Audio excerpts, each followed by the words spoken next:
Écoute. J'ai besoin de votre aide. Monsieur le procureur de la République, je vais vous voir. Le ministre de la Jeunesse, je vais vous voir parce que je suis fatigué. Je ne veux pas me prostituer. Je ne veux rien faire. Je suis une jeune entrepreneuse. Mon magasin a été brûlé. La faute ne vient pas de moi. Jusqu'à aujourd'hui, je n'ai pas de suite, je n'ai pas de nouvelles. Ça se passe comment? Je paye ma maison comment? Je paye mon courant comment?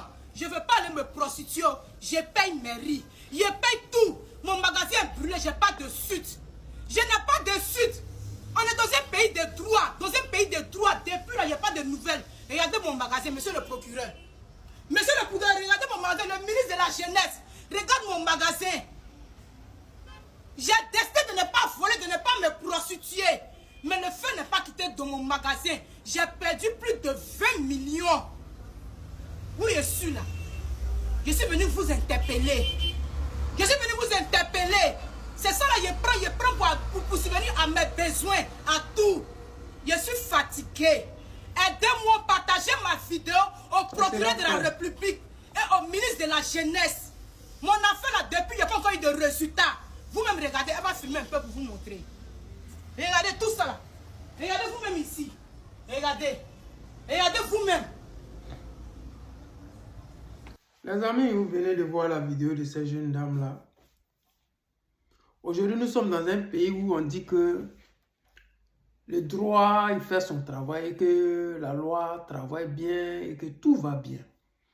Nous, on n'est pas contre. Mais ce qui est bizarre, c'est que les citoyens, là, pour résoudre leurs problèmes, ils sont obligés de passer sur les réseaux sociaux pour résoudre leurs problèmes. Nous sommes dans un pays où on dit qu'il y a le droit est respecté. Si tu fais un mauvais commentaire, on peut aller te trouver même sur ton lit. Mais les gens qui ont des problèmes là, quand ils sont à la justice, on leur demande l'argent. C'est-à-dire que tu as un souci. La justice qui est censée dire le droit et te permettre de rentrer dans tes droits là. La même justice, ça te demande l'argent pour ouvrir ton dossier. Cette même justice te demande encore l'argent pour continuer à mener les enquêtes. Cette même justice te demande l'argent pour dire le droit.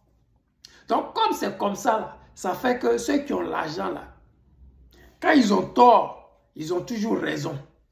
Ceux qui ont l'argent, là, même quand ils sont vraiment, quand ils sont déboutés par la justice, l'affaire là ne va nulle part parce que le dossier de la plaignante là, ils vont gérer ça quelque part puis ça va pas aller quelque part.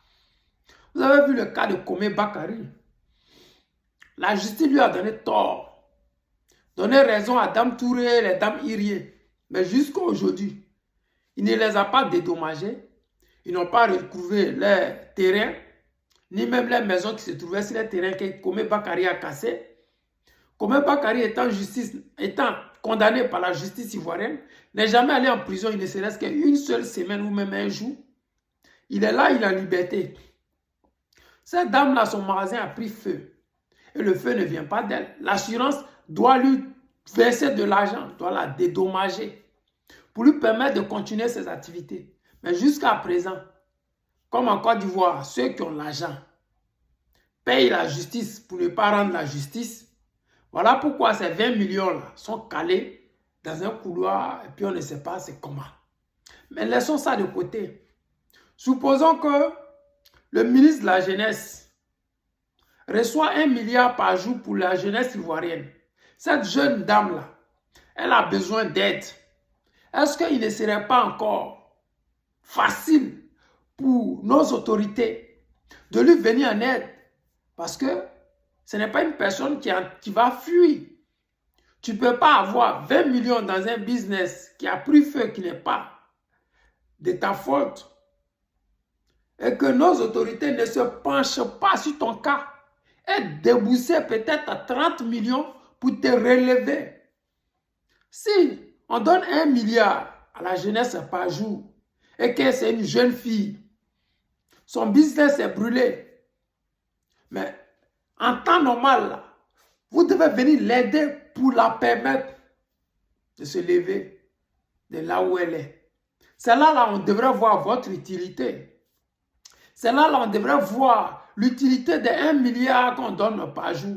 C'est là on devrait vous voir venir au secours de cette personne-là, de ces personnes-là. Leur dit que, comme le gouvernement d'Alassane Draman Ouattara donne 1 milliard par jour à la jeunesse ivoirienne, tenez au moins ces 30 millions, réorganisez-vous et puis remettez à flot votre magasin. Mais ce n'est pas le cas. Les gens sont obligés de faire des vidéos pour vous interpeller. Parce que la justice qui doit rendre justice ne rend plus justice parce que si tu n'as pas d'argent, tu ne peux pas recevoir de justice. Donc la justice, elle est reçue que seulement pour les pauvres. La justice ne travaille que pour les riches. Les pauvres n'ont pas le droit. Ils doivent subir la justice. Est-ce que ça, on peut encore appeler ça une justice? Est-ce que ce qui se passe en ce moment en Côte d'Ivoire, là, est-ce qu'on peut appeler ça une justice? Parce que si la justice faisait son travail, même le fou qui n'a pas d'avocat, même quand il est dans son droit, on lui rend justice. La pauvre dame qui se trouve à Boisflé là-bas, qui vend son poisson sur ses étagères, même si elle n'a pas l'argent pour prendre un avocat, si elle a raison, la justice lui rend justice. Ici en Europe, tu peux être sans avocat, tu vas te défendre toi-même. Et si les preuves que tu as sont suffisantes pour condamner le milliardaire, on condamne le milliardaire et on te rend justice. Ça va prendre du temps, mais ce qui sera fait, sera fait.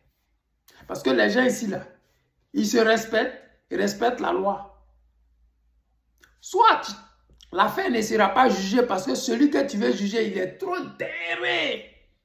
Et ton affaire, là, ça va rester comme ça ne sera pas jugé. Mais quand on va juger, le juge qui va le faire, là, il ne va pas voir la loi comme ça, écrit noir sur blanc, et puis il va dire le contraire. Parce que lui-même, il sera jugé aussi en fonction de cette affaire-là. Voilà pourquoi, pour ne pas se salir, là, il préférait ne pas juger l'affaire et laisser l'affaire comme ça traîner jusqu'à ce que un jour, là, le milliardaire là, ne soit plus en possibilité, en capacité de soudoyer cette justice-là. Et la justice te sera rendue. Voilà pourquoi vous voyez souvent, il y a des affaires qui ont fait 50 ans, qui ont ressurgi. Et ce monsieur qui a été condamné à près de 60 ans de prison recouvre la liberté après 50 ans. Parce qu'à l'époque, celui qui faisait retarder l'affaire était tellement puissant qu'on ne pouvait pas juger cette affaire-là. Mais aujourd'hui, n'étant plus puissant, on rejuge l'affaire et la personne retrouve sa liberté. Donc aujourd'hui, là, nous, on vous pose la question. Vous êtes dans quelle position? Vous jouez quel rôle? À quelle fin nous sert cette justice-là? Est-ce que c'est normal ce qui se passe? Est-ce que vous passez matin, midi, soir votre temps à dire aux gens, quand tu as un magasin, tu dois prendre une assurance, tu dois payer patente, tu dois payer impôt, tu dois payer, tu dois payer, tu dois payer. Quand la personne finit de payer et qu'il y a une situation malheureuse qui arrive parce qu'elle ne l'a pas demandé, c'est le moment de dire à cette personne-là, bon, tu avais payé tes impôts, tu avais payé ton assurance, tu étais en règle, voici ce que l'assurance doit payer. Parce qu'on ne paye pas l'assurance dans l'intention de payer l'assurance. On paye l'assurance parce qu'on se dit qu'un jour, une situation malheureuse peut arriver. L'assurance, ça coûte beaucoup d'argent et surtout ici en Europe, tout le monde est assuré. Tu n'as même pas le choix. Même si tu n'as pas tombé malade, s'il n'y a rien qui va t'arriver, tu as payé l'assurance là. Mais chez nous, là, on paye l'assurance, mais l'assurance ne va jamais faire quoi que ce soit pour toi. Et c'est dommage.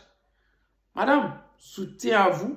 Je demande aux Ivoiriens, aux uns aux autres, partagez cette vidéo-là pour que monsieur le ministre puisse voir et rendre justice à cette jeune dame-là. Parce qu'elle doit payer sa maison. Elle doit payer bientôt la rentrée de ses enfants et de ses frères, dans le cas où. Donc, vraiment, revoyez ça et venez lui en aide. C'était le président Lothar, l'ami des dirigeants qui se respectent. Je vous aime et je vous dis à tout à l'heure.